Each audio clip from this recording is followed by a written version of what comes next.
Ukrainian forces have struck Russia's major Ryazan oil refinery for a second time in a week amid intensified long-range targeting of Moscow's energy infrastructure.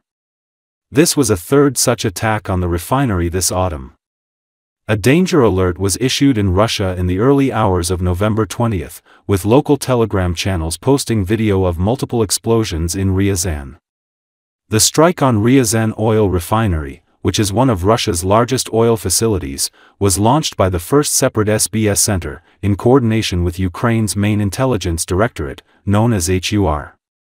As a result of the strike, explosions occurred on the refinery's territory, followed by a fire in the area of the secondary oil processing units. The detailed consequences of the strike are being clarified. Owned by Rosneft State Company and being one of largest oil refineries in Russia, Ryazan facility processed 13.1 million tons of crude in 2024 and accounts for 5% of Russia's total refining capacity. The refinery annually produces gasoline, diesel, liquefied gas, and approximately 840,000 tons of TS-1 aviation kerosene used by Russia's aerospace forces. Residents reported seeing unidentified drones over Ryazan city and surrounding areas on Thursday. The head of Ukraine's unmanned systems forces confirmed the attack on the Ryazan oil refinery in a Telegram post, stressing that Ukrainian drones also struck the Ilsky oil refinery in Russia's Krasnodar region early on November 19. The General Staff of Ukrainian Armed Forces confirmed the damage on the refinery, writing in its report that a strike on the target and a fire in the area of the secondary oil processing facilities were recorded. Earlier, on November 15 strike, the Ryazan oil refinery suspended operations due to the closing of its main refining unit, responsible for 48% of capacity. The facility became the fifth Russian refinery to stop production in November due to Ukrainian drone strikes. Meanwhile, Russian Defense Ministry claimed its air defenses intercepted and destroyed 65 Ukrainian aircraft-type drones overnight, including 16 over Ryazan.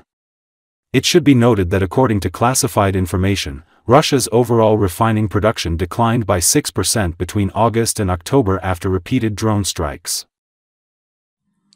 Вышла курить, а там дымина невъебенно, даже где вот огня нету. Расхуярили, конечно, хорошо. Не знаю, видно, нет? Дым.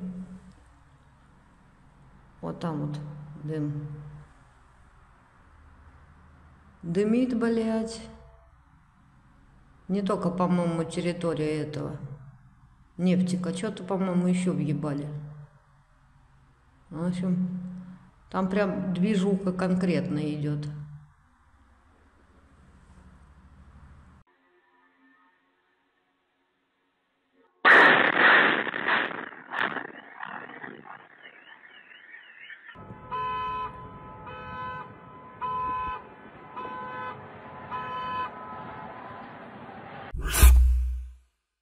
Ukrainian defense forces attacked the Russian port of Novorossiysk, significantly impacting Russia's ability to export oil, The Independent reports. Journalists are calling this attack one of the largest on Russian oil export infrastructure in recent months. As a result, Novorossiysk temporarily suspended oil exports, equivalent to 2.2 million barrels per day, or 2% of global supply. This caused global oil prices to rise by more than 2%. Overall, journalists write, this year, Ukrainian long-range drone and surface drone strikes have repeatedly disrupted Russian oil infrastructure. These strikes specifically targeted Baltic and Black Sea ports, the main pipeline system, and several oil refineries. It is noted that Ukraine used a Neptune missile to strike Novorossiysk. However, Kiev has a number of other long-range missiles in its arsenal. According to open sources, the Long Neptune is a ground-launched missile capable of traveling up to 1,000 kilometers. It was developed based on the standard Neptune, which was developed before the full-scale invasion. In March, President Volodymyr Zelenski announced that Ukraine had increased the range of this missile. The Ukrainian military announced that it was this missile that struck the port in Novorossiysk. Flamingo, a privately produced missile, also known as the FP5. According to Zelensky, this missile has a range of 3,000 kilometers. The president also reported that the Flamingo was used in strikes against Russia in October, but the details of the deployment are unknown. Zelensky noted that the Flamingo is expected to enter mass production by the end of 2025. Fierce, a kamikaze UAV, which became Ukraine's workhorse for long-range attacks on Russia's energy infrastructure this year. Manufactured at the Antonov aircraft plant, the drone can fly over 1,000 kilometers. Another product from the Ukrainian private manufacturer, Firepoint, is FP1. This kamikaze UAV is also actively used to strike targets in Russia and has a range of over 1,000 kilometers.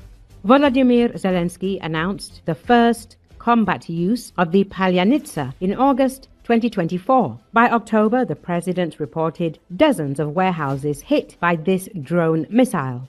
According to media reports, the UAV has a range of up to 650 kilometers, and thanks to its turbojet engine, it can fly at speeds of up to 900 kilometers an hour, significantly exceeding the capabilities of conventional drones.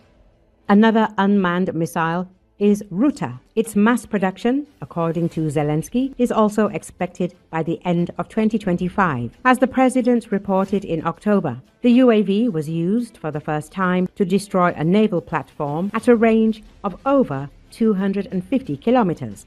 Pekla is one main weapon of Ukraine. There's also a missile drone, the first batch of which was delivered to the Ukrainian military in December 2024. According to Defense Express, this drone has a range of approximately 700 kilometers. Leopard is an unmanned missile and became known in April 2025. Last week, the Ukrainian military reported the successful use of this munition in an attack on Russian targets. Earlier, it was reported that the Ukrainian Defense Forces struck the Saratov oil refinery on the Volga River. According to Reuters, the attack completely halted the refinery's operations. In 2024, the Saratov refinery processed 5.8 million tons of oil. Overall, this represents approximately 2.2% of Russia's oil refining volume.